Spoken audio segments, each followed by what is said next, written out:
kind of. Okay, so here's the question: can we record a 47-minute Fat Electrician episode with 76% battery life? I think so. It's gonna be a rough one. It's gonna be shorter than the Jordan Peterson episode. It might be, dude. God, dude, that episode was tough, man. That was tough. I was amazed at my own intellect and asking questions. I asked some damn good questions. You did, and it was like I'm just sitting half that episode. If you trust the federal government to fund your children's schools, God, half that episode, I'm just sitting here like I mean, I don't want to have to answer that. But I'm going to. But man, I just don't want to at all. Like I don't feel like I should need to answer questions like that. And thank God I don't have to. I'm not the decision maker on stuff like that, man. That would be horrible, dude.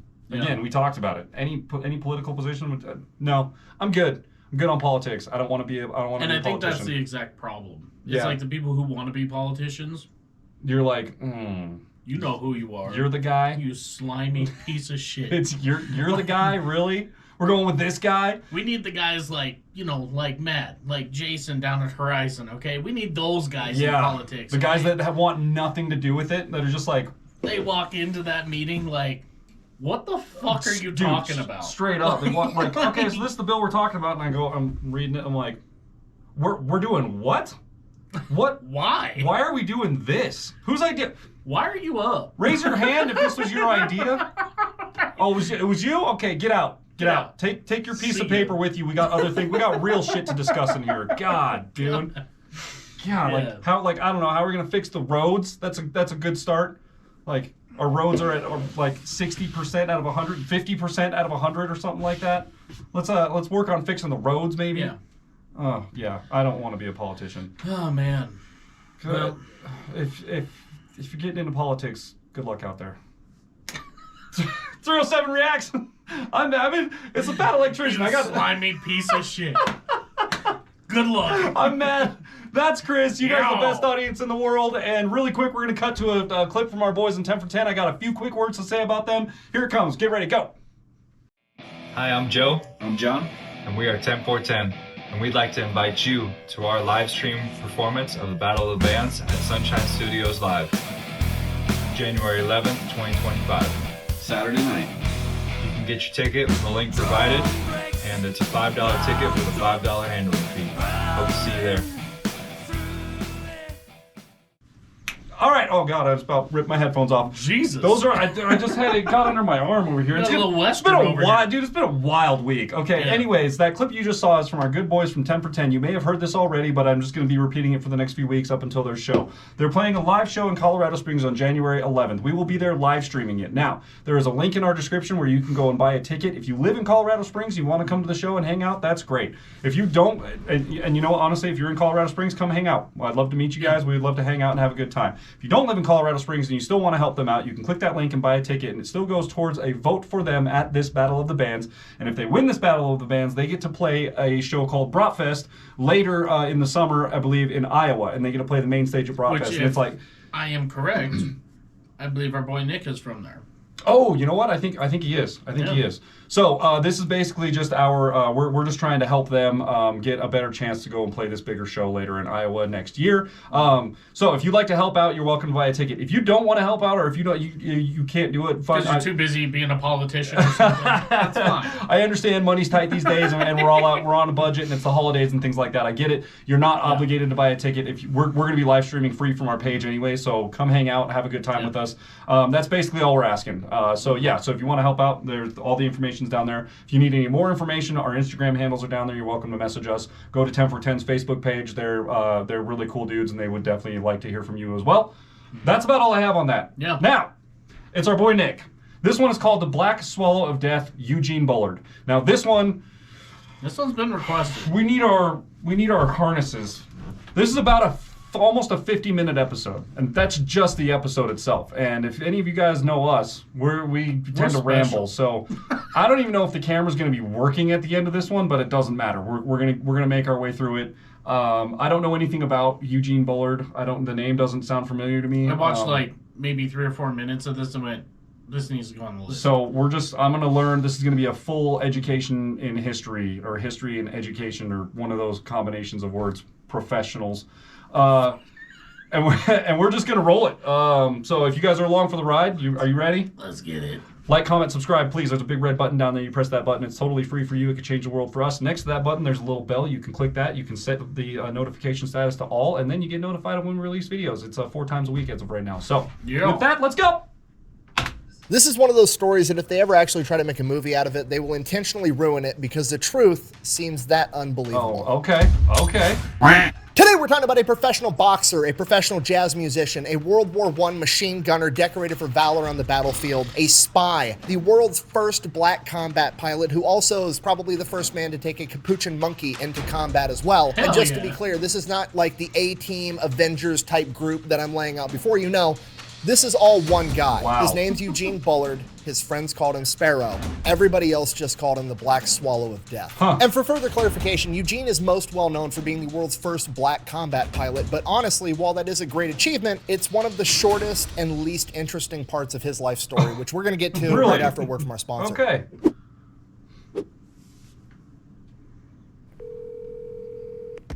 Yeah, Where are you? I'm shopping. We're supposed to do the delete me ad. I don't know what to tell you. What? This is how we pay the bills so you can go shopping. Okay, well, I'll get a body double. What does that even mean? You'll see. Delete me. What is happening right now? Sup? So,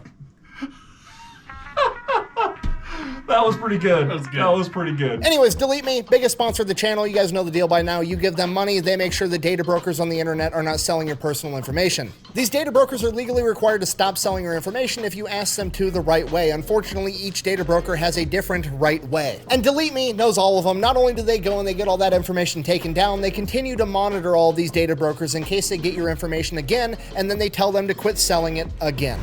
Buh! You can actually do all that yourself. Buh! I mean, yeah, you could. You could also wire your own house and grow your own food, but at some point it becomes more cost and time effective to just let the professionals do their job, and plus, they'll probably do a better job to begin with. And it's I mean, here's the faster. results they got from me. They reviewed over 18,000 listings from over 180 different data brokers and gotten over 3,000 listings removed almost every single month. And to be honest, I have absolutely no idea how long that would have taken me to do it if I decided to do it myself, but I'm 100% sure I would rather just pay Delete Me like $6 a month to do it for me. So if you're like me and you wanted to give Delete Me a try, I'm gonna have a link and a discount code down below. Let's get back to the video. That seems like a good deal.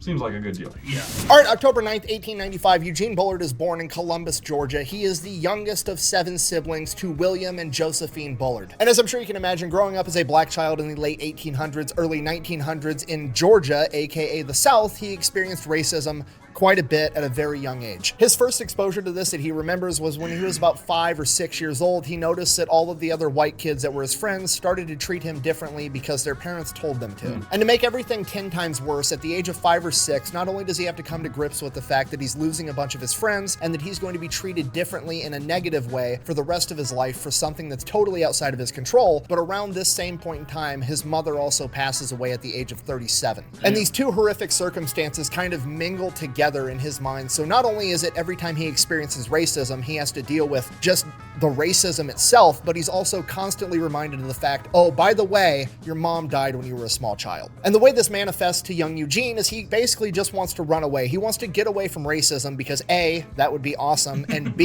it's going to allow him to not have to constantly be reminded of the fact that his mother died. And where he wants to run away to is this place that his grandfather and his dad always told him about where people weren't racist, a place across the ocean called France. Unfortunately, at this point in time, he's like 6 or 7 years old, and running away across an ocean is an impossible task for him, so he's just gonna have to stay put and deal with it for now. And this all comes to a head about a year later when he's 8 years old. His dad gets into an altercation at work. Now, William Bullard, his dad, is a single father in the South with 7 children. He is working his ass off, 7 doing kids? absolutely everything he can to Jeez. provide for them. And the best job he's able to get at the time is working as a longshoreman, unloading cargo ships all day long. Now, he was a big guy to begin with. He's 6'3", but after unloading cargo ships for years on end, he is like 250 pounds of pure muscle on top of it. Because of this, he gets the nickname Big Ox. Now, despite the fact that he is a physically intimidating person, he still gets fucked with a lot at work, quite honestly, because they know that they can get away with it. He's a black guy. This is a South. He's not going to do shit because he's got 7 kids at home that are going to starve to death if he's not able to take care of him. God, They just talk shit to his face and they treat him horribly. And Big Ox just puts up with it because it's literally all he can do if he wants to take care of his family. And this goes on for months and months. And there's this one dude at work in particular that's always fucking with him. His name's Billy Stevens. And Big Ox just ignores him. Billy Stevens talks shit. Big Ox just turns his back and walks away. And one day, Big Ox does just that. He turns his back and goes to walk away. And Billy Stevens grabs a hay baling hook and smacks him in the side of the head with it, splitting open all the skin on his skull. And Big Ox is now bleeding everywhere. He turns around, grabs him by the neck and the groin, lifts him over his head, and throws this man off a dock into a cargo ship with a massive thud at the bottom, presumably killing him. Big Ox immediately runs to the office of his boss, Mr. Bradley, who actually likes Big Ox and treats him with dignity and respect, explains what happened, and Mr. Bradley tells him, go home, lay low, I'm going to take care of everything. Now, Stevens didn't die. Damn. Bradley drags him in his office and tells him, hey, you're not going to tell anybody about this or you're never going to work in this town again. You deserve that. Shut the fuck up. But unfortunately, a bunch of other racist white guys that were working on the dock saw a black man attack a white man. And that night, they go out to the bar, they start drinking, and they come to the conclusion that they should go do something about it. So that night, while Big Ox is at home with his 7 kids, 2 cars pull up into the driveway, at which point, Big Ox tells his 7 kids, go hide under the bed and in the closet. He grabs a double-barrel shotgun, turns off all the lights, and points it at the door as a bunch of men are banging and screaming on the door and the windows, and he's just sitting there waiting in case they break that door down. He's gonna have to fight whoever comes through it to save his kids. Literally one of the scariest situations a dad can be put in, and while that's going on, 8-year-old Eugene Bullard is hiding underneath a bed, horrified because now he's already lost his mom and he thinks he's gonna lose his dad and he doesn't know what's gonna happen to him when that happens. Luckily, all of the men banging on the door come to the conclusion that nobody's home and they end up leaving. However, this is the breaking point for Eugene. At this point, at 8 years old, he decides, I'm running away from home. So that's what he does. He runs away. But Big Ox tracks him down and drags him back home. Damn. So he runs away again. Big Ox tracks him down again and brings him back home. And Dude. this goes on as an 8-year-old, a 9-year-old, a 10-year-old, an 11-year-old. He's constantly running away from home, and Big Ox is constantly tracking him down and dragging him back home. But then, as a 12-year-old, he saves up his money, gets $1.50 to buy a train ticket, runs away from home, hops on a train to Atlanta, and once he hits a big city, Big Ox isn't able to track him down. Damn, dude. That's crazy. What? Not really having a plan on what he'd do if he ever made it this far, he doesn't know what to do next, so he's just looking for food and shelter and anybody that can point him in the general direction of the ocean and how to get on a boat to cross it. And what happens is he runs into a group of gypsies known as the Stanley tribe from Britain, and they end up telling him, hey, we're not from France, we're from Britain, but Britain's a lot like France. There's not as much racism as there is here in the South in America. You can hang out with us. We're going to be going back to Great Britain at some point, and we'll take you with us if you wanted to stay and hang out. So that's what he does. He lives with them for 6 months to a year, and what they were doing in America was they were taking care of horses and doing horse racing. So he learned everything about horses and ends up becoming a professional horse jockey himself. Damn, As I'm sure you what? can imagine, being a black jockey in the South, racism absolutely comes Oh, up and is yeah. definitely an issue for a young Eugene Bullard, at which point he finally, looks at the Stanley tribe and is like, hey, are we going back to Great Britain or not? I'm sick of all the racism. And they're like, no, we're not going back for a while. So he's like, cool, I'm going to part ways. I'm going to figure out a way across that ocean right now. So he separates from the Horse racing in the South. I just as a funny quip, it just made me think about it. Is the Kentucky Derby not like the whitest event that happens in the South? I mean, like, sure. let's be real, right? Like, then when I think about the Kentucky Derby and the images that come to mind, old white people just in their with their hats stupid and, hats, dude, like, and just betting exorbitant amounts of money. Here's the on thing, horses. too. I bet you he made a really good horse jockey because, I would assume he was probably pretty fit, but he's 12 to 13 I was gonna say years 13 old. years old at this point, maybe. He weighs as much as a wet napkin. Oh man, like, dude, that horse send- got nothing to carry, dude. He nothing. just sent it, dude. Yeah. I was just thinking about that. I was like, that's pretty funny, actually. Like, he brings up like horse racing in the South. Racism is definitely going to come up. Like, oh yeah, dude. Oh yeah. He kind of got right in. Like, he ran away from it and then met this group of dudes that owns these horses and then just got right back into it again. Like, oh damn it, I can't get away. If I had to imagine, those gypsies were kind of like they kind of do what like Braden here in Wyoming does. Like he goes around to cities and stuff and does the demolition derbies. They probably like set up like the run the races and events. stuff. Yeah, that makes sense for sure. So pretty crazy so far. This is nuts, dude. This is Like good. I can't believe. How was his dad tracking him down? You got to think like 1865 is what he said or something like that. yeah. How do you? I mean, the thing is like when he ran away when he was 6, 7, 8, 9. He probably 10, wasn't getting very far. He probably right? wasn't getting very far. Yeah, that's true. And he's only gonna go so far. What's he gonna do? Go to somebody and like they're just gonna take him in? Yeah. Like that's not a thing Like, that happens back then. Like that's not realistic. I mean, it was a different world back then. Just to be out by yourself at 12 years old and just join a band of gypsies, dude, like, that's that's crazy. And for these gypsies, I don't know how old these guys are, but they're running horse rings, so like they gotta have they gotta have some age to them. And for these guys to just be like, yeah, a little 12-year-old kid that we don't know where you came from, trying to get to France, or Don't even ask about. we're his a parents, bunch of Britons. You can just come to hang out with us for a little while. Like Yeah, what? it's a different time, man. Crazy, Different dude. Some 12-year-old kid walked up to me and was like, "Hey, can I hang out with you?" I'd be time. Like, where's your parents? we should find your parents. I feel like they're probably looking for you, you know, and we should figure that out first. Yeah. And then see what's going on in that situation. Yeah. That seems important. Let's do that. Yeah.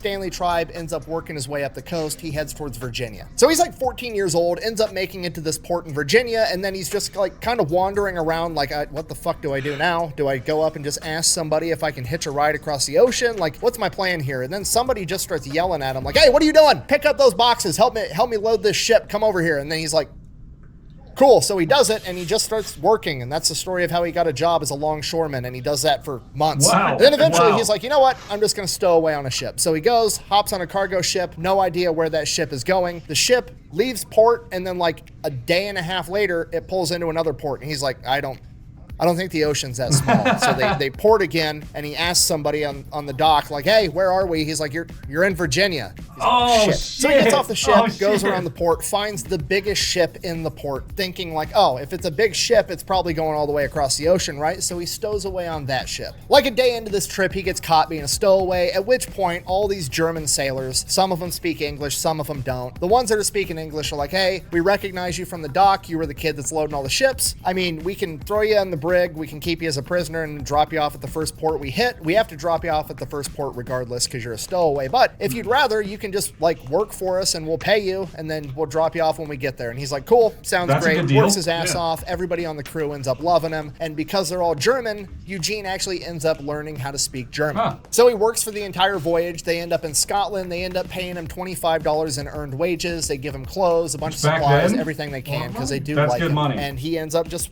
walking off the dock into Scotland with basically nothing to make a new life for himself. That's crazy. Now, dude. Scotland at this point in time, definitely different from the South in America. Most of the people there, not really racist at all. However, they'd also never really seen a black person. So everybody just calls him Jack Johnson, who was the world heavyweight champion at the time. But was a Okay. black man, probably the most famous. It's like that Family Guy. Oh my God, it's Jackie Chan. Yeah. That's funny. No one there is really racist, but at the same time, no one's really seen anyone outside of their own race, so like they don't really have a reason to be. And you know that's that whole argument like they shouldn't have one in the first place. That's all the political side of it. But like back then, it's like, I don't know, dude. That's different. Yeah, that's what's going on here. Where are your parents? Where I are feel your like maybe we parents? should find your parents. Oh God. Let me see if we got. Did I get the back on this thing? No, I didn't. Okay, so I want to do this. Black man Good in the enough. world at this point, and everybody just associates him with Jack Johnson. It's not because he's black, though, right? Okay. No, I just don't think so. Not really knowing what to do, he ends up being a street performer for a little while, and then he goes back to being a longshoreman full-time, earning a decent wage. And you gotta remember, he's like 15, 16 at this point. He's finally going through puberty, and he's being a longshoreman unloading cargo ships all day long. So he just gets absolutely jacked, just like his dad. So he's working Monday through Friday on the docks, and then on the weekends, he's being a street performer. And then one day, he sees this one performance where there's like, you know, the big bucket of water, and you're sitting on the thing, and somebody throws a ball, hits a target, and then dunks the person into the water. And he's like, oh, I'm gonna try that as like the only black guy these people have ever seen. I bet I'll make a ton of money. So he gets a dunk tank set up, calls the thing Dunk the Darky, and the Oh entire my time he's God. sitting on like, you know, Hell the plank or whatever it is that he's sitting on that's gonna drop out when the target gets hit, he's just talking shit to everybody walking by. So he starts making a ton of money. I mean, all the street performances that he did well because he was the only black guy around, and that was a spectacle in that of itself. But now that he's sitting there talking shit to people, the first time these people have ever seen a black man, and he's talking smack to their face, and they get to pay $1 and then dunk him into water, like, he makes a ton of money. And then he ends up turning it into like this Tootsie Pop type situation, you know, like how many licks does it take? He's like, oh, I've been dunked 9 times tonight. You better try for the 10th, and maybe that'll be the one that's enough to wash the black off me, and then I'll look like the rest of you motherfuckers. This thing ends up making him so much money that just working Saturday night, he makes more money than his entire salary as a full-time longshoreman. So now he's like, fuck it, I'm just gonna do this Friday, Saturday night. I'll make more money, and then I have the entire week free to go do something else. So now that he's got all this free time on his hands, he's like, okay, well, what do I want to do now? And he just thinks to himself, like, oh, well, I mean, everybody already calls me Jack Johnson and assumes I'm a boxer. I bet I do pretty well as a boxer and make a ton of money doing that if I tried that as well. So he tracks down. Hang on 1 second. Oh, It did it. I felt it in my headphones. I was like, something has changed. Give me 1 second, everybody. Everyone, just hang on. It's gonna be fine. It's gonna be fine. It's okay. gonna happen again. It's probably gonna happen again. Okay, we lost our audio there for a second, but we're back. Everything's fine, okay? I don't know what's going on with my computer. It's probably because my computer found out that I drive a Subaru, and they're in cahoots with each other now, and everything's just falling apart at the same time. But our audio decides every now and then that it wants to drop out. We did fine yesterday. It did fine. We had it minimized yesterday, too. Oh, shit. Should I do Yeah, that? let's try that. Okay, let's get it out of the way. Yeah. I don't know. Do we have it minimized, or did I have it pulled up? No, we had it minimized. Had it minimized? Yeah. We're just trying new things And around it's here. still staying up at the top. Well, that'll go away. It's only because I have the program pulled up and I haven't okay. switched it back over to YouTube. Gotcha, So if I did this, then we're back. It's because I went into the actual program. So gotcha. let's just press forward. Let's keep Let's going. try I was gonna miss that. So.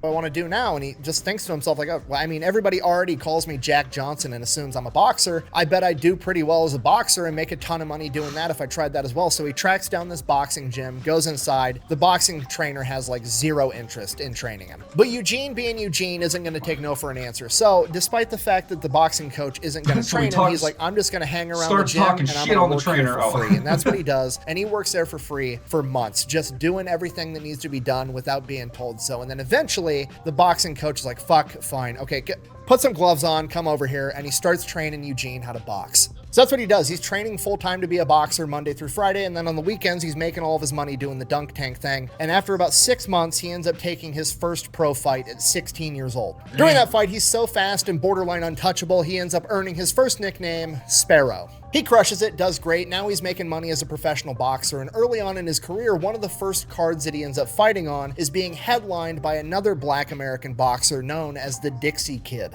His real name is Aaron Lister. He is the world welterweight champion, and at this point in time, he is currently living in France after leaving America for the exact same reason that Eugene Bullard did, to get away from racism and segregation. So Aaron Lister, presumably seeing a lot of himself inside the young Eugene, goes up to him after his fight and is like, hey, you should come back to me with Paris and train at my gym. To which Eugene is like, absolutely, Paris, France has been the goal my entire life since I was 8 years old. Let's go. And Eugene Bullard is now moving to France. So he gets to France, he learns French, and it's absolutely everything he ever wanted. He's a professional boxer, he's traveling all over Europe. He also picks up being a jazz musician and a street performer. He's living his dream. He's getting to travel around, do what he wanted, and people don't treat him different because he's black. He actually ends up training with a bunch of other famous black boxers that are living in France for the exact same reason, including Jack Johnson, the world heavyweight champion. Wow, okay.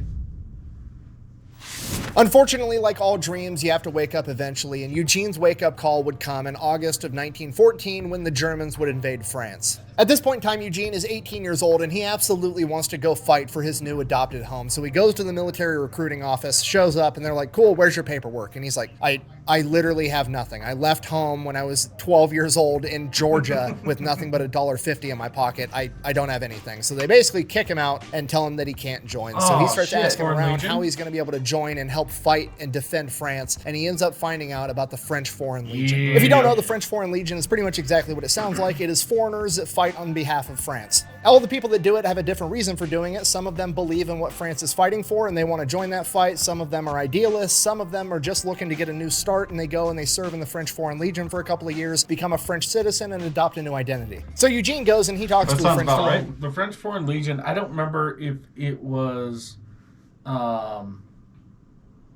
I don't remember if the Fat Electrician did a video on it or if it was Nick Ortiz. But anyway, like it's kind of crazy. The French Foreign Legion, you have to be a foreigner to join. They don't allow French citizens to join. Okay. And which that makes sense. From what I understand, it's kind of like they send them off on the, hey, what's our probability of success on this mission? It's like less than 5%. Ooh. They're like, So send the Foreign Legion. Oh. And so they kind of get all the shit, like super dangerous, like Okay. jobs. You're required to learn French. Like you do not speak another language when you're there. And when you get there, you have an option to keep your name or, hey, sign this paper. What's your new name? Change your That's your identity, name. give you a social security number. I mean, if you're looking to get away from some trouble somewhere, you can join the French Foreign Legion and they give you a new identity and everything, and you're not that guy anymore. It's like the witness protection program, only you haven't been through any trauma or whatever. It's just this option to be like, hey, if you want to be a French citizen and you're foreign, you can come in and do this paperwork and change your name and be whoever you want. You can be whoever you want, and give it a couple years. You can be Ronald McDonald if you wanted to. And give it a couple years, and then you will be you'll be a French citizen, and then you can start your life from there. Like, the French Foreign Legion is actually fucking scary. It is so scary. I don't know much about it, but then again, I'm not much of a history buff, so like I'm sure maybe I learned about it back in high school or something like that. Probably briefly touched on it for a chapter of the book we were in or something,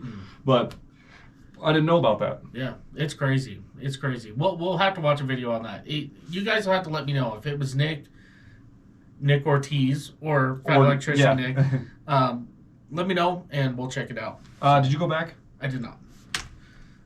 Legion for a couple of years, become a French citizen, and adopt a new identity. So Eugene goes and he talks to the French Foreign Legion. Unfortunately, he's not going to be allowed to sign up for a couple of more months until he turns 19 years old, which is exactly what he does on October 19th. He goes in on his 19th birthday, signs up for the French Foreign Legion, and goes straight into training. Now, the French Foreign Legion is pretty well known and very prestigious, and their training process and their qualification process is known to be extremely tough, and a lot of people don't make it through to become legionnaires. But at the end of the day, this is Eugene Bullard we're talking about, right? He was a professional horse jockey at the age of 12. He's been doing manual labor with grown men since he was 13, and he's been a pro boxer since he was 16 years old. There's nothing that this training is going to throw at him that he hasn't voluntarily done to himself already. So Bullard obviously absolutely crushes it, graduates top of his class, becomes a legionnaire. And because he did so well in training, he gets rewarded by getting to carry the machine gun into battle. Honestly, it's just nice to know that all the other militaries across the planet do the same exact shit. Like, oh wow, you did a great job. Here's your reward. You get to carry the heavy gun. Also, as soon as we get into a firefight, everybody's going to shoot at you first. But Eugene doesn't care. He's ready to go off and fight for his new home, France. He is part of the 3rd Marching Corps of the French Legionnaires, and they receive orders to go to the Western Front near the Somme River in November of 1914. So they take off marching on foot, and they reach the Western Front by early December, and according to legend, one of the first things that Eugene Bullard is told to do is to go and guard one of the flanks during a major German offensive where he needs to hold the line to keep all the other legionnaires from being overrun on the flank. Bullard's manning his machine gun, cutting down wave after wave of German, while the rest of the men in his team run back and forth, getting more and more ammo for Bullard to continue doing this. This went on for so long, and the gun got so hot that it actually boiled off all of the water in its water cooling system, and the gun overheated entirely and was no longer operable. Okay, this is not good. The Germans are still coming. There's no time to run off and get more water, and they can't hold this flank with just bolt-action rifles. They got to do something, and they need to do it fast. So Eugene, thinking quick, does the only thing that comes to mind. He climbs out of the trench, stands up in front of his machine gun, opens up the water coolant tank, and proceeds to piss into it in front of all of the Germans. God damn. That's what I call high-quality tools. And somehow, thankfully, he doesn't get hit. I don't know if that's divine intervention. I don't know if the Germans had also never seen a black guy, so they were just taken off guard by seeing this dude jump out of a trench and piss into a machine gun, you know, like what?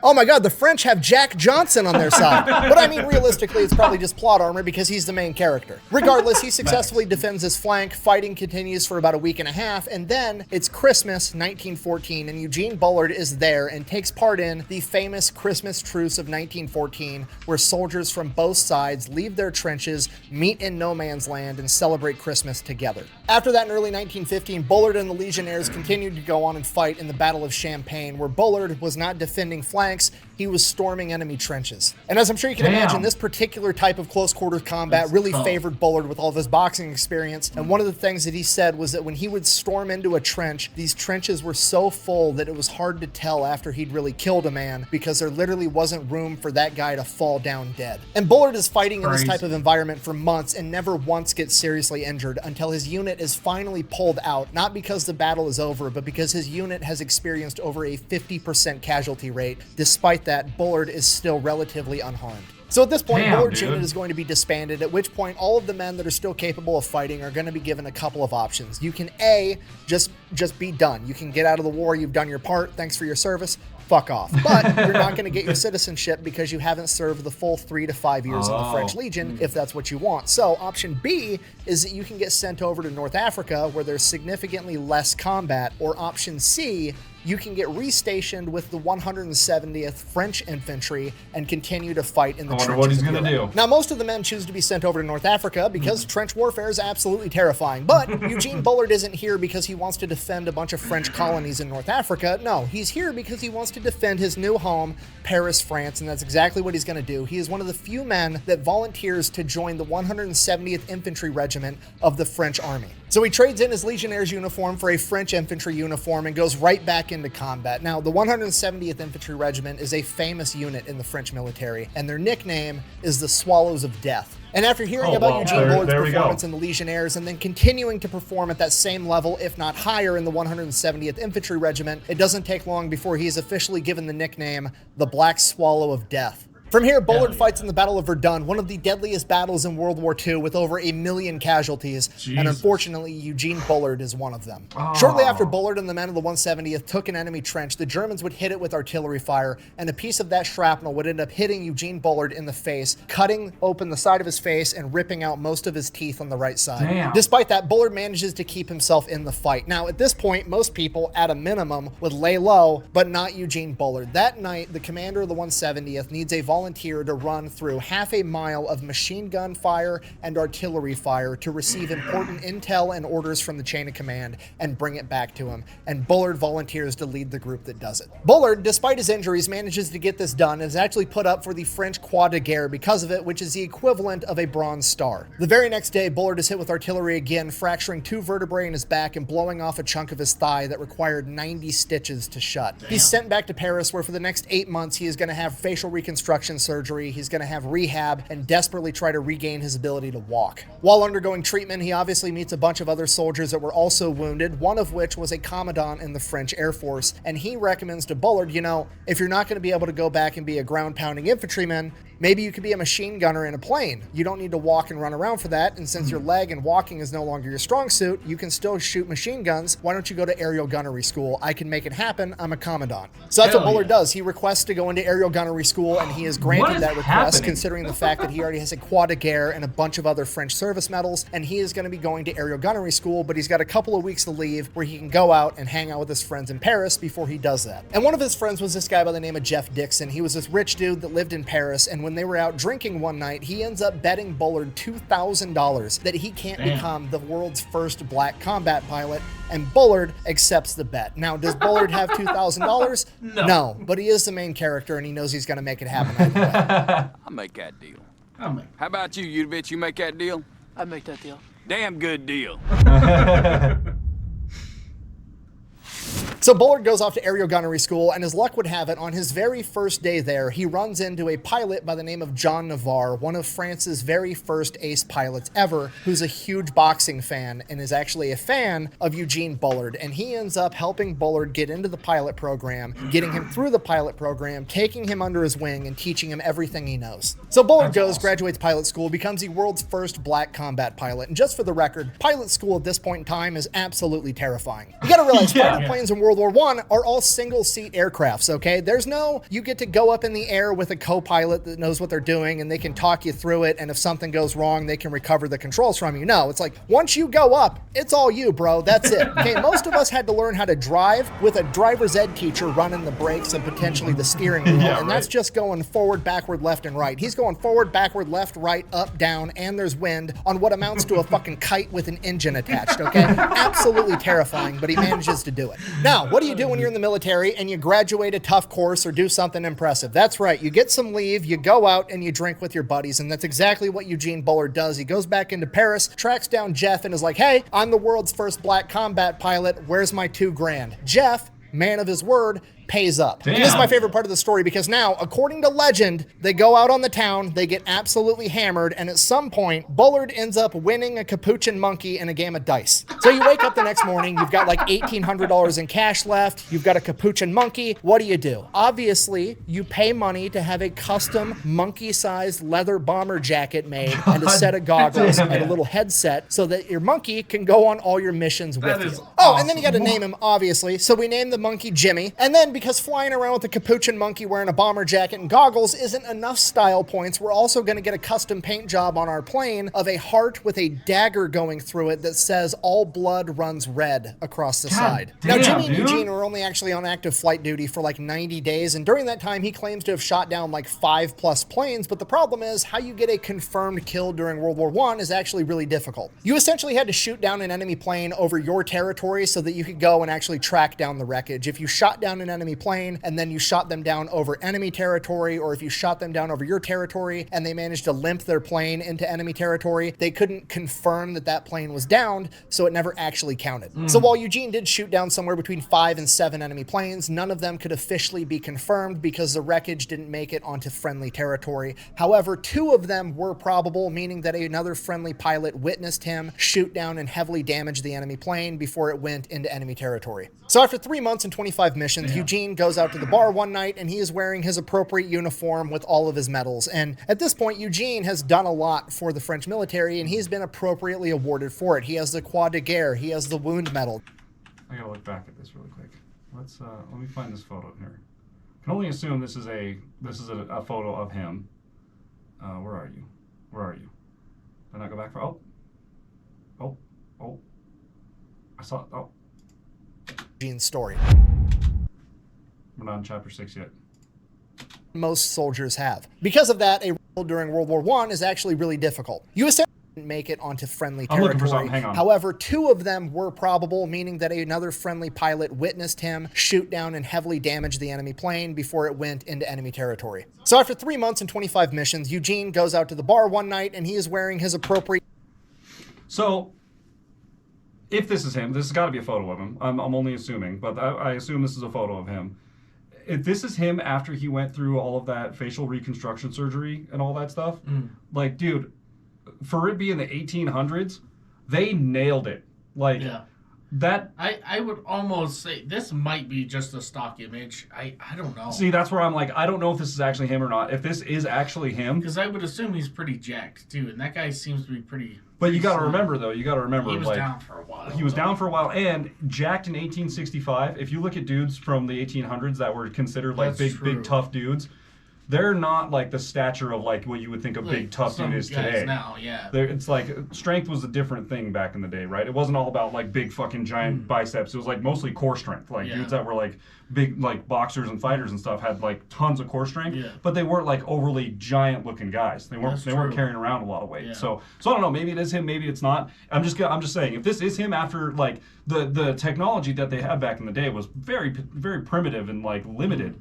If they were able to do that with his face, like, damn, dude. Not bad. After his whole face got ripped off and he's missing teeth and stuff, like, they killed it. If this is accurate, they absolutely crushed it. I just saw that photo and was like, hold up, like, damn. And you can kind of tell like this side of his face is definitely different than this side. So I don't know, man. I just saw that photo and had to make a comment. If that's actually him, for it being the 1800s, I cannot believe that it came out like that. Like, kudos to the doctors back then and the surgeons back then. I guess it'd be after 1914, so...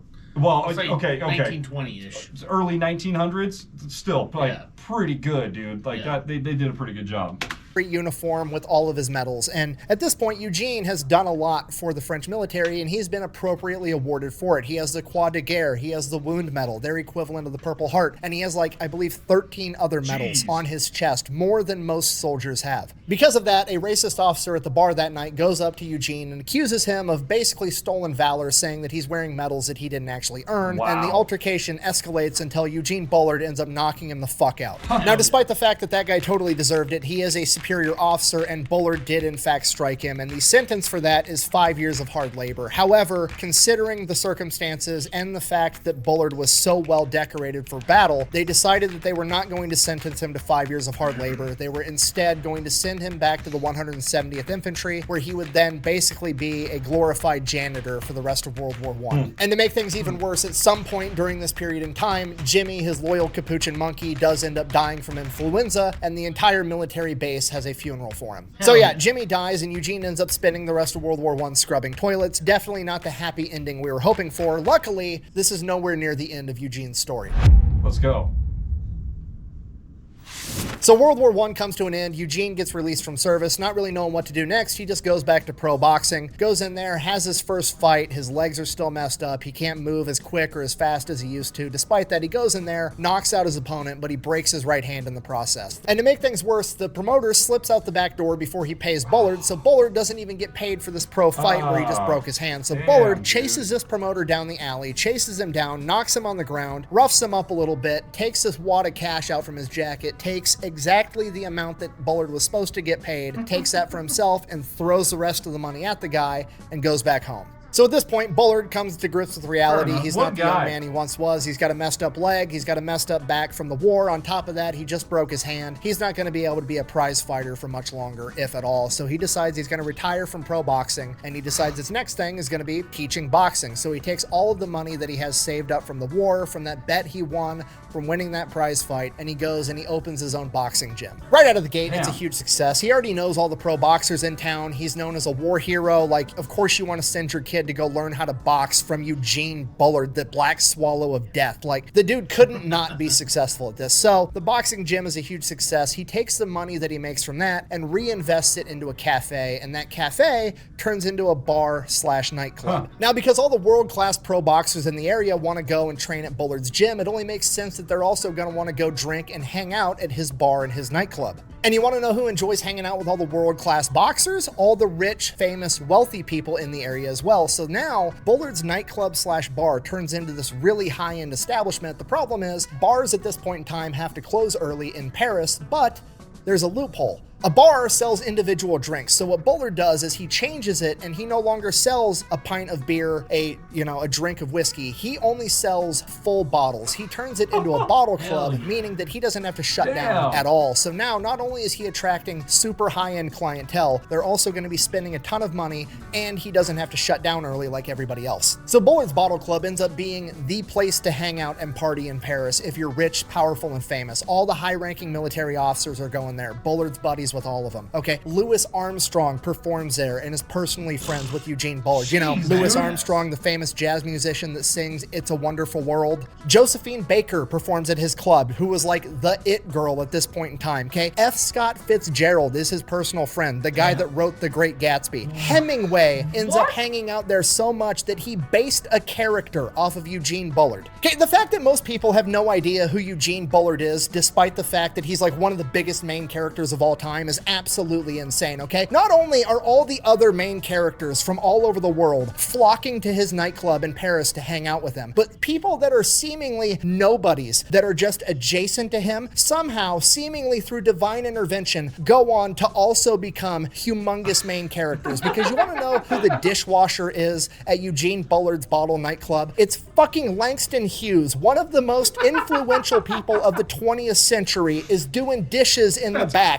at Bullard's club. So Bullard is like the pinnacle of social society in Paris at this point in time. Like, everybody wants to hang out at his nightclub. He's a war hero. Everybody knows who he is. So during this time, he also ends up falling in love and marrying a woman by the name of Marcel. And Marcel is basically this heiress to this super rich French family. So they end up dating for a while. They end up getting married. Everything's going great. They decide they're going to start having kids. She ends up giving birth to Bullard's son, who unfortunately passes away at 6 months old from pneumonia. This scars Bullard for the rest of his life. Despite that, they do end up trying to have more kids, and in 1924 they're lucky enough to have a daughter, Jacqueline, and then again in 1927 they have another daughter, Lolita. And for the next couple of years after that, he's living the dream. He's getting everything that he hoped that he was fighting for. He's getting to have breakfast and lunch with his daughters every day before he goes off to work to run his nightclub. He has this, wife that they're fortunate enough that she gets to be a stay-at-home mom, and everything's going great. Unfortunately, when Marcel's parents pass away, they end up leaving her a fortune, at which point she gets a little bit tired tired of her husband always working at this nightclub all the time. She's super rich, and she just expects him to sell the nightclub, live off of their fortune, and they can go to, you know, go to the opera and just have fun for the rest of their life. But that's not who Eugene Bullard is. He wants to work for everything that he has. He wants to punch his own ticket. He wants to make his own way. He doesn't want to live off of another man's fortune, so he refuses to do it. This ends up causing a rift between Bullard and Marcel, and eventually she would end up leaving Bullard and both their daughters. Bullard ends up telling his daughters that the mom actually passed away. I'm not sure why. I'm assuming it's because the mom wanted nothing to do with them, and he thought maybe it would be easier for the daughters to come to grips with the fact that their mom got sick and died, and not their mom just doesn't want them anymore. Regardless, Bullard now finds himself in the very same situation that his father was in, a single dad looking out for his kids in the world. And if that wasn't bad enough, as time goes on and we get further from World War I and closer to World War II, more and more travelers are coming into Paris. You have Americans that are coming back to the place that they had fought in World War I to visit, particularly a lot of white men from the South that think that they can act exactly how they act in, I don't know, Mississippi or Georgia at the time, and they think that they're going to be able to come over to Paris and fuck with anybody that happens to be black, particularly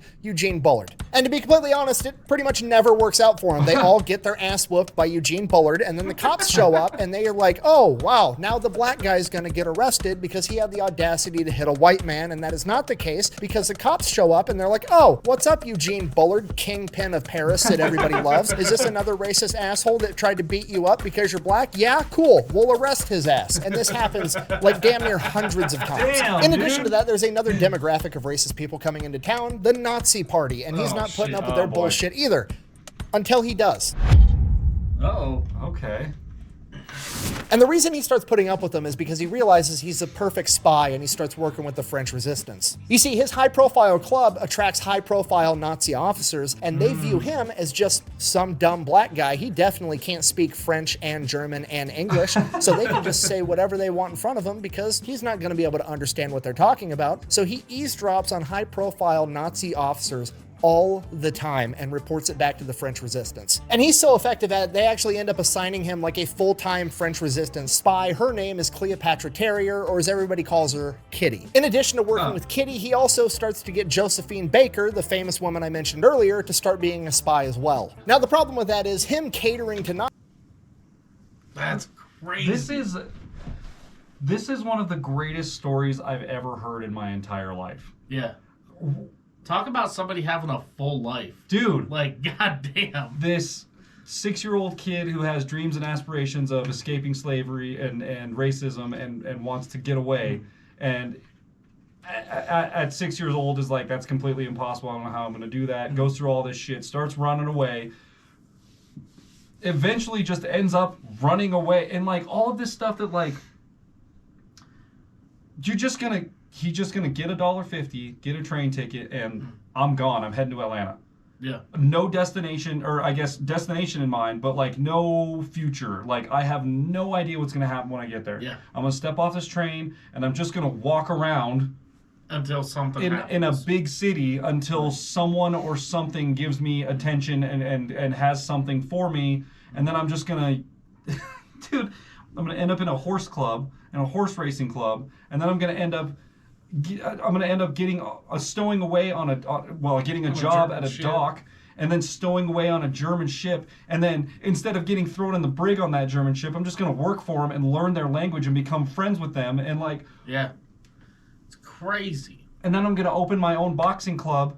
After I go through all this crazy military stuff, I'm going to open my own boxing club, and that boxing club is going to be so successful that I'm going to use the money to open a cafe. But instead of a cafe, that worked for a little while, but I'd rather have like a speakeasy or a bar or whatever. So I'm going to turn it into a bar, and then I have to close my bar, but I don't want to because I've got a bunch of high-profile dudes coming through here that don't want me to tell them to leave because it's closing time. So I'm just going to loophole around that and just sell bottles, and that. Something that you would think, again, like the Costco thing, something that you would think would that's crazy to think of from a standpoint like, no, you can't just buy regular stuff. You have to buy a whole bottle, which back in the day is like not cheap. Like buying a whole bottle of alcohol is like.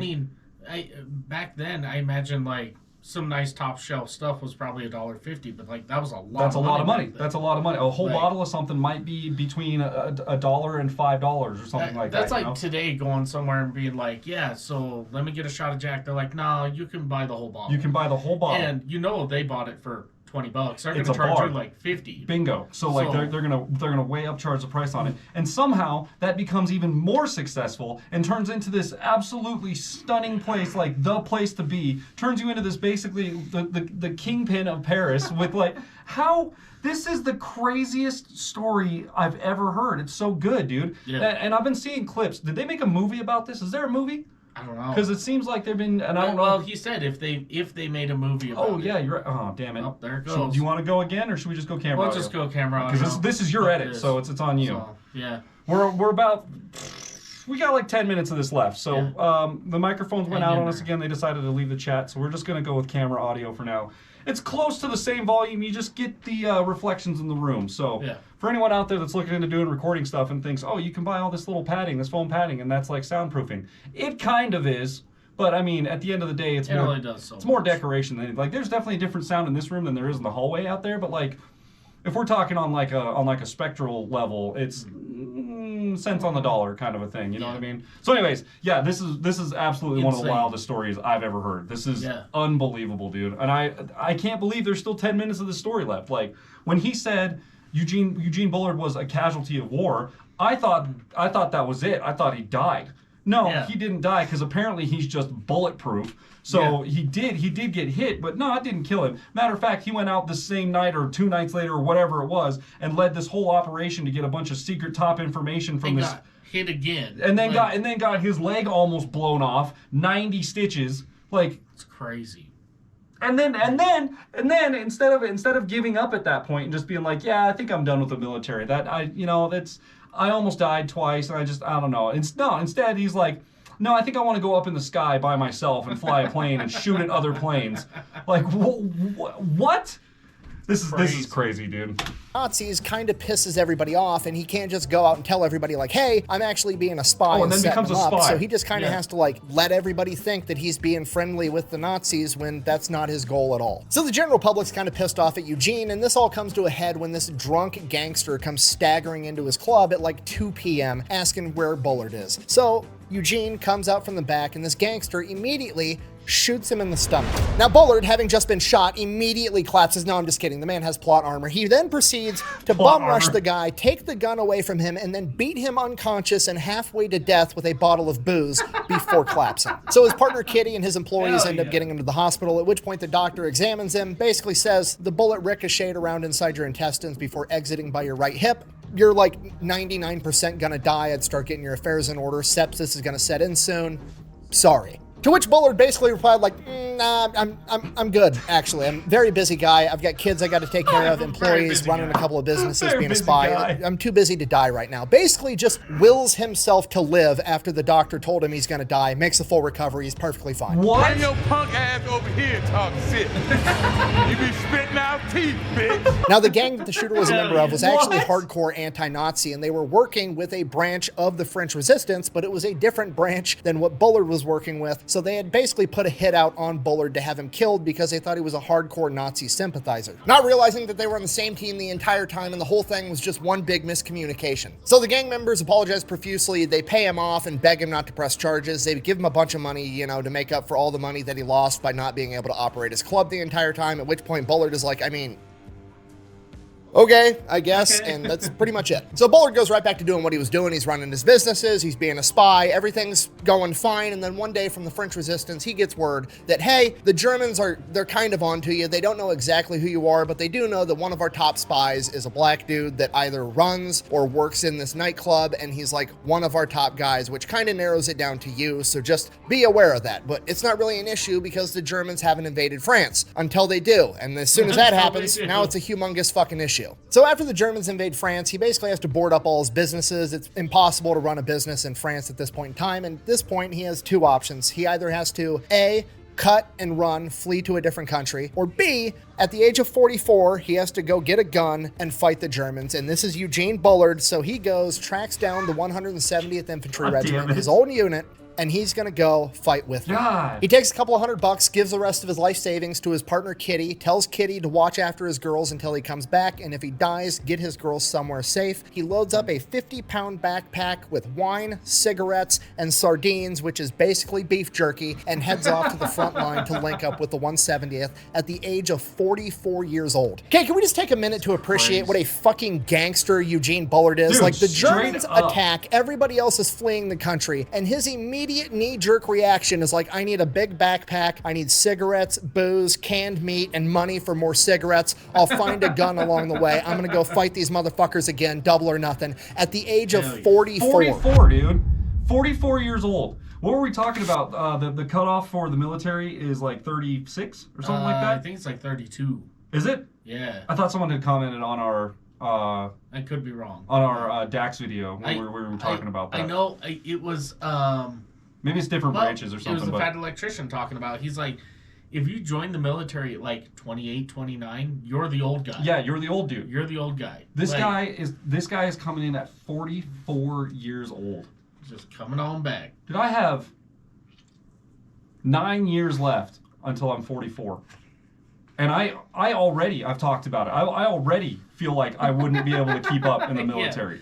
And I haven't been blown up. No, I haven't been like- missing half of my face or a part of my leg. Like, Yeah. what?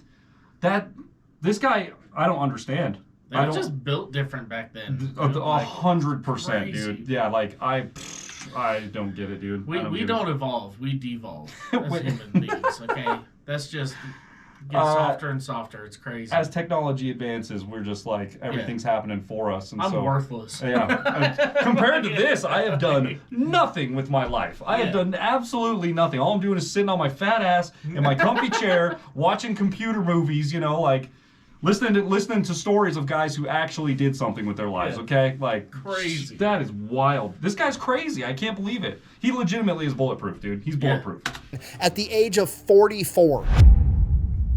I was going to ask what happened to his dad. So that's it. 'cause- Bullard sets off. He's going to go rejoin the 170th and fight the Nazis. He gets about halfway there, and then suddenly all the people are headed the other direction, including a bunch of wounded soldiers. The 170th has been completely wiped out. So Bullard's like, okay, cool. I'm going to turn around too. I'll head back to Paris, check on my kids. I'll find out where a different army unit is, and then I'll go join them. So he gets back to Paris. Germans already have control of it, and it is under complete lockdown. He can't even get in there to check on his kids. Now, there's still pockets of resistance, so he starts asking around, finds out that there's a big unit right outside of Lyon, so he heads that way, ends up linking up with some of the soldiers there, at which point he's like, okay, I'm just going to join you guys. They're like, you're kind of old. You need to go talk to the major in charge. So they send him that way. He goes to the major, walks in. Sure enough, it's a guy that he fought with at Verdun. This major immediately recognizes Bullard as the complete badass he was from World War I, immediately promotes him to sergeant and gives him control of a machine gun squad. Hell He yeah, then sends dude. him out to this smaller village outside of Lyon so that they can defend it. On their way there, they get ambushed by the Germans and they get hit with German 88 artillery fire, and it ends up killing 11 men, wounding 16, including Bullard. One of the shells lands about 10 feet from him. It launched him 40 feet through the air and smacked him into the side of a building, shattering one of the vertebrae in his neck, breaking multiple ribs, messing up his entire side, and obviously giving him a humongous concussion. He gets drug out by one of the medics. He comes to in a hospital, at which point they're like, dude, we're going to get overrun by Nazis at any minute. You're a black American that's fought against them in World War I and World War II. If they catch you, they're going to kill you on the spot. You need to get out of here. So he grabs his stuff and just starts limping his way to Biarritz, where the American embassy is, so he can get a passport and hopefully get sent over to America where he's going to be safe. He walks all through the night, gets about halfway there, and then in the morning, there's this field, and out in this field, there's this soldier sitting up against a tree with a bicycle. So he walks out. It's a French soldier, so he's like, hey, can I have breakfast with you? Can I hang out for a minute? I'm gonna sleep here for a bit. Can you look out for me? The soldier's like, yeah, sure. And he's like, do you have any food or water or anything? I'm starving. I'll trade you my bike, whatever. So he ends up trading him a couple of cans of sardines for this bike, takes a nap, grabs this bike, rides it over to Biarritz, gets to the American embassy. Okay. The embassy lets him cut to the front of the line because he's in a military uniform that's still all bloody and he's clearly wounded. He explains everything that's going on, and he's like, I don't have a passport though. I left when I was 12. I ran away. I smuggled myself on a ship to Scotland. I just made my way over to France. So the American embassy is like, shit, okay. And they drag him in the back and they're getting all the information, like, where were you born? What's your birth date? There was somebody there that was actually from Columbus, Georgia, and he's kind of quizzing him on the area, making sure that he's not lying. And he knows absolutely everything about Columbus, Georgia, passes the test and they're like, okay, this guy's legit. So they fill out the paperwork for him to be able to get a passport. The problem is that you can't actually get the passport there. You can just get the paperwork okaying you to get the passport there. You have to go to a different town 175 miles away to get your picture taken and to have the right person sign off on your new passport. I'm going to die. Now, at this point, you would think surely you could, I don't know, maybe hook a guy up and fucking make it work. But no, absolutely not. This is the government. We have to stick to our bureaucratic nonsense. No shit. No shit. Eugene Bullard hops back on his bike and takes 2.5 days to pedal his ass 175 miles away. Dude. He finally gets there 2.5 days later. They're closed because everybody's out at lunch. Typical government nonsense. So he takes a nap. And they show back up from lunch, gets his passport, does the paperwork, gets his picture taken. The whole thing takes like 3 hours. Comes back outside. He's going to pedal his ass back 175 miles. Oh my God. Somebody stole his fucking bike. So now he walks 175 miles back. No, I'm just kidding. He actually steals somebody else's bike and rides that back. Okay, look, I'm here for it. There's only one thief in the army. Everybody else is just trying to get their shit back. Them's the rules. So another 2-day bike ride, makes it back to Biarritz, gets to the embassy. They immediately put him on his way back to America. He has to go through Spain, then through Portugal. The entire trip takes like 2.5 weeks. Oh my God, dude. What a pain in the ass. He winds up in New York City and immediately starts doing anything he can to make money and calling up any connection that he can possibly think of, desperately trying to figure out if his daughters are okay, and if they are, how he's going to get them back to America. And this goes on for months, just desperately trying to figure out how to get into contact with his daughters and potentially get them back home to America. And then he actually manages to get in contact with one of his old buddies, a guy that hung out at his club all the time, the ex-ambassador to France on the behalf of America, Mr. Bullitt, and he still works in the United States State Department. So he gets a hold of him, ends up having a meeting, explains the situation. Mr. Bullitt makes one phone call, and the next day, Bullard finds out that his daughters are okay, and they are now in American custody and protection, and they are going to be sent back to America to be rejoined with him. Now, the United States government is going to front the money, but Bullard is going to have to pay them back, has no idea how he's going to be able to do it. Veterans groups find out, they raise money, they pay off the entire thing. Bullard gets reunited with his daughters, Jacqueline and Lolita, and they are now living in a 750 square foot apartment in Harlem, while Bullard goes back to being a longshoreman, doing anything he can to make money and raise his daughters. A couple of months go by, everything kind of stabilizes, they're getting used to their new environment, everything's starting to look good, so naturally, Bullard, being Bullard, goes to the recruiting office of every branch of the United States military, volunteering for service because he wants to go back and keep fighting the Nazis. They politely decline. So Bullard just keeps working, keeps raising his daughters. This goes on for years and years, and then eventually his daughters grow up, they get married, they move off and do their own thing, and he is now just in this apartment by himself. After World War II came to an end, he tried to reestablish his rights of ownership to his gym and his nightclub. Unfortunately, nothing ever came of it. He was at least able to get France to recognize his military service, so France was now paying him a military pension for being a veteran. So Bullard's just kind of working, doing his thing. Then the 1950s roll around, and one of his old buddies hits him up, a guy by the name of Louis Armstrong, one of the most famous jazz musicians of all time, and is like, hey, I'm in New York, I need a backup drummer, my guy's sick, do you want to come out? I got to do some recordings. So Eugene Bullard is actually on recordings with Louis Armstrong being his drummer in like multiple songs. He's literally like the Black He's also a fucking drummer? Where did he have the time? What? What? And jazz. A jazz drummer. Jazz drummer. Which, like, jazz and Latin, like, two of the hardest forms of drumming on a kit. Because you're not counting just to 4. You got to go a little higher than that sometime. What? Like, that's insane. And is this a photo of Eugene Bullard? Maybe. Playing drums for Louis Armstrong? That's crazy.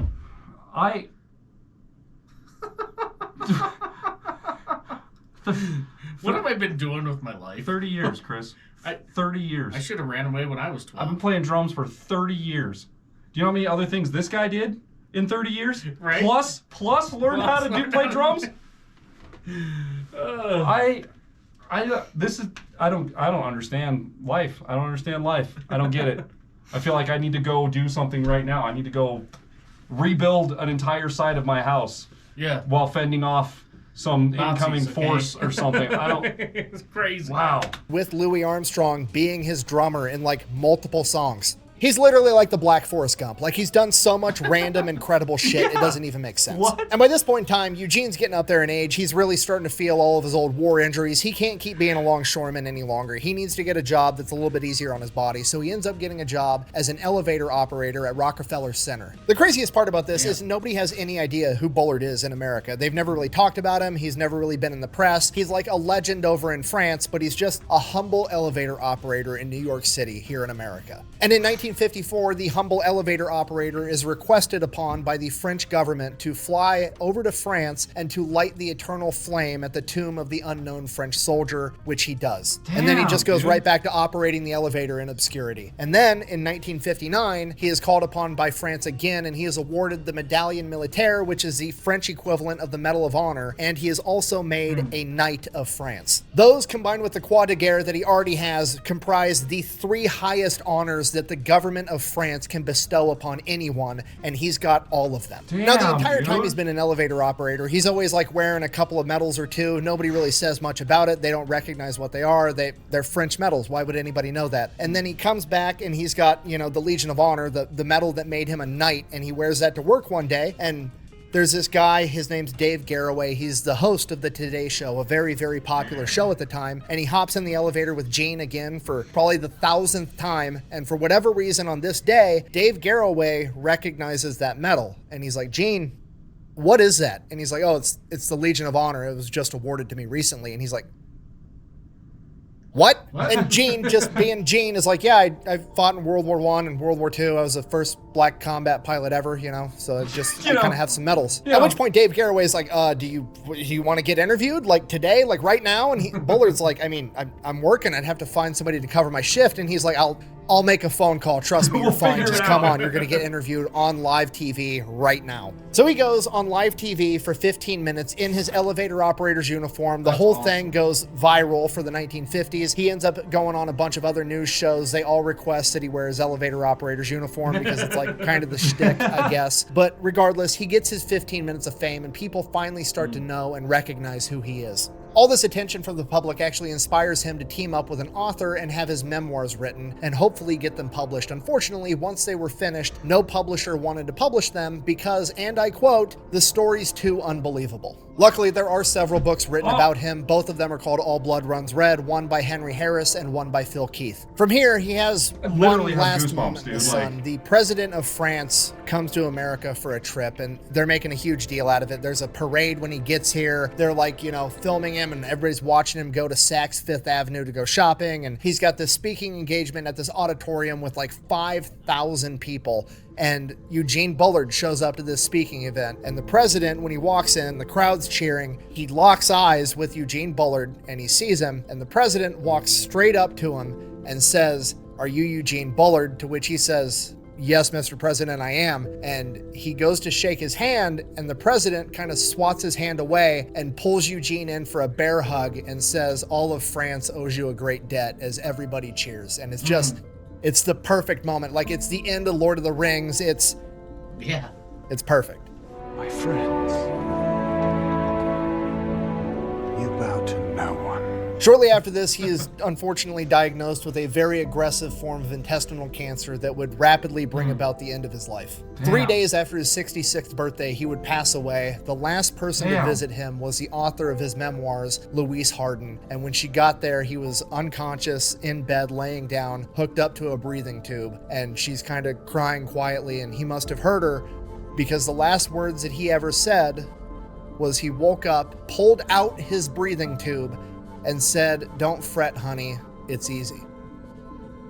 The dude can't even die without being a complete badass. No shit, dude. At his request, he was buried in a simple plot at the Federation of French War Veterans Cemetery in Queens. His grave is marked by a 1-foot slab of concrete on top of it, bearing his name, his date of birth, and his date of death. Also at his request, he was buried in his uniform, not his flight uniform, not the fancy suit that he wore while he was a spy and a nightclub owner, not with a set of boxing gloves.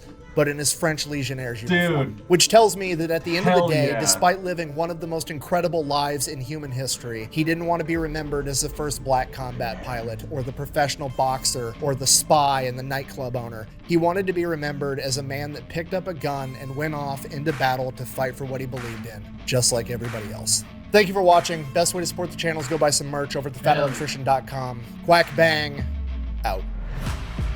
Wow. That Okay, good. Now that I'm not fighting back tears anymore, can we talk about something for a minute? Will you look at this man right here? Okay, the dude has done like 12 different chapters of his life, and all of them are infinitely more badass than anything I will ever do. And he has the audacity to look like a professional male model the entire fucking time he does it. This is outrageous. Okay, I gotta go like hug my kids or something. I feel like I've accomplished nothing with my life after Thank you, Nick. So exactly what I was saying earlier. Like, I have done nothing. I have done nothing with my life. Not a damn thing. Oh my god, dude. What do you think Joe Biden's doing right now? He's probably in one of these. What do you think Joe Biden's doing right now? That was, I am surprised that I have never heard that story before. And maybe, you know, it's one of those things, like in high school, I was not paying attention. I mean, the Eugene Bullard, like, I took a whole jazz appreciation class. I'm sure his name came up at some point. If he was playing with Louis Armstrong. Yeah, like, it had to have come up at some point. Like, the name sounds familiar, but I wouldn't be able to tell you. That's the thing, too. Like, I would have been like, oh, yeah, he worked with another musician. I don't know. I have no idea. He was a supporting character for an artist, like...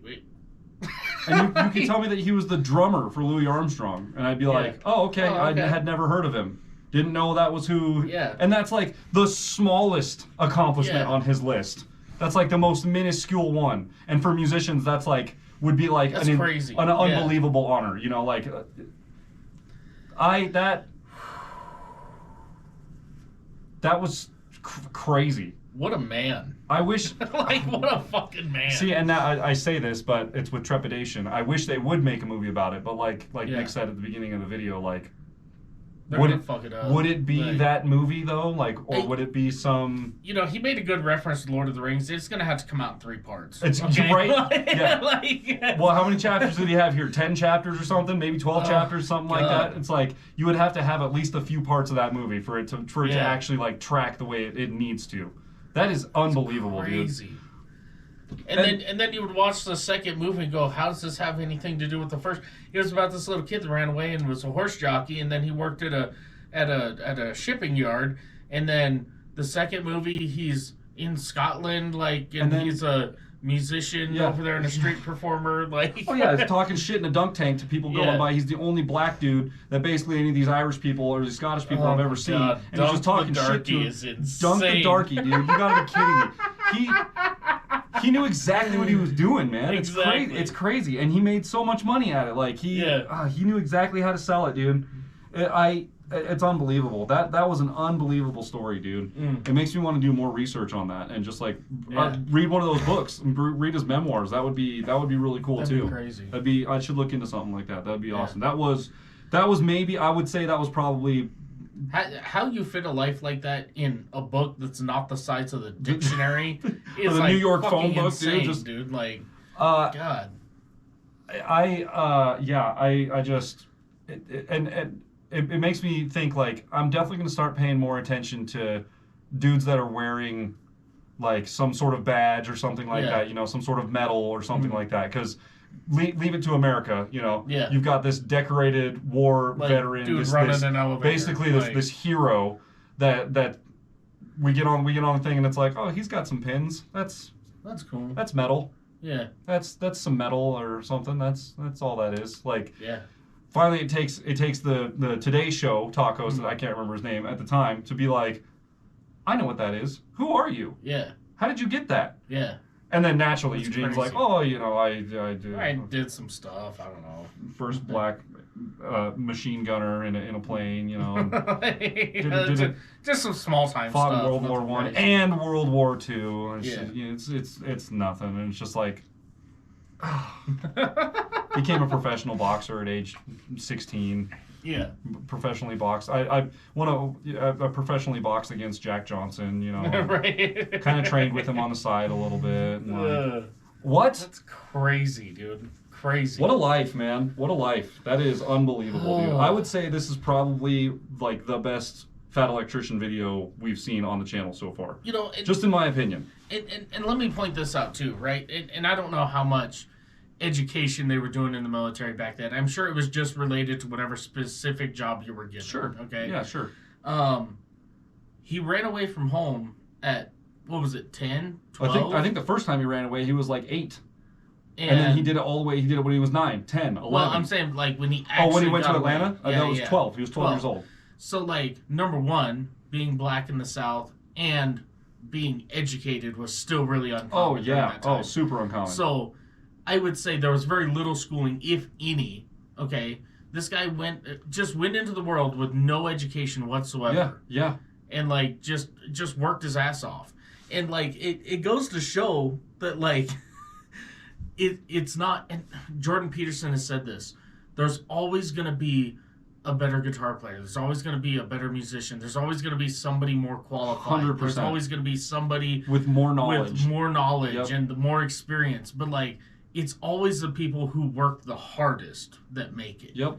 And that guy, man, he put in some work. You don't have to be the absolute best at it. You just have to work very, very hard at it. Yeah. And oftentimes it'll work out for you. Yeah. And dude, like you said, with no education, he stows away on a German ship.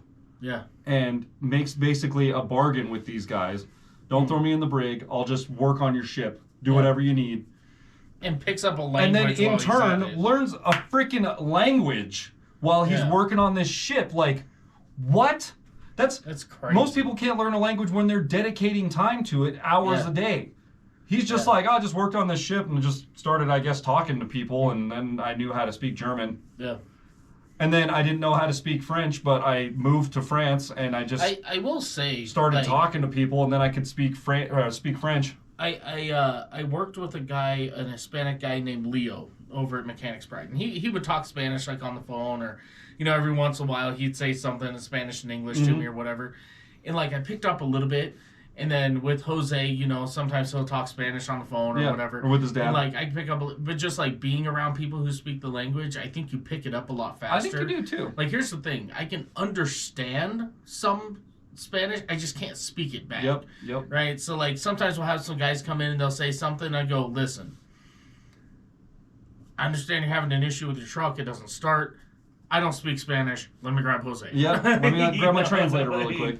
And here's the thing that's always been kind of on a weird offshoot with the language thing. Something that's always been really weird and fascinating to me, like that makes sense, but it also doesn't make sense, is how like when we're born, naturally, you and I, like as the people we are, naturally when we were born, we started to learn English because that's what our parents taught us. Like that's how we learned how to speak. Yeah. It's really fucking weird to me, and I understand it. I understand how it works, but it's really fucking weird to me that Spanish people when they're born, they just start learning Spanish. Yeah. Like the same way we learn English. It's just so foreign to me because I don't understand any of that language that like it doesn't make sense to me that a baby is born and all of a sudden just starts picking up on Spanish and then he just knows how to speak it fluently, or picking up on French or German or Scottish and Irish or whatever dialect or language it might be.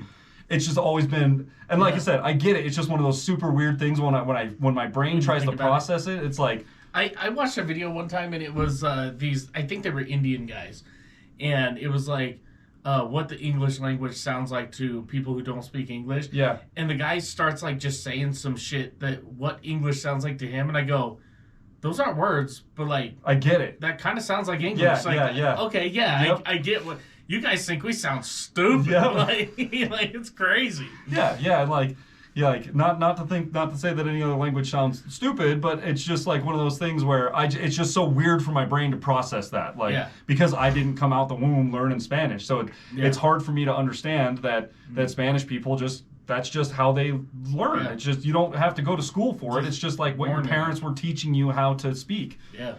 It's just a wild thing. It's just, and I get it. I understand it. That's the weird thing about it, the complex about it, is I understand it, but at the same time, my brain has a tough time processing it. Yeah. So yeah, that was incredible. That was insane. That was I would be way down. If you guys like these long form kind of episodes where we're doing this one probably shot over an hour. Yeah. So if you guys like these long form videos, let us know. These super educational history ones, because I'm all about these. And we could do more of the ones where, like the one that we did where it was like the top 5 marine ports or whatever it was, or whatever. The if any other reasons why countries don't invade the U.S. or whatever. Yeah, we could do like long forms of that stuff too.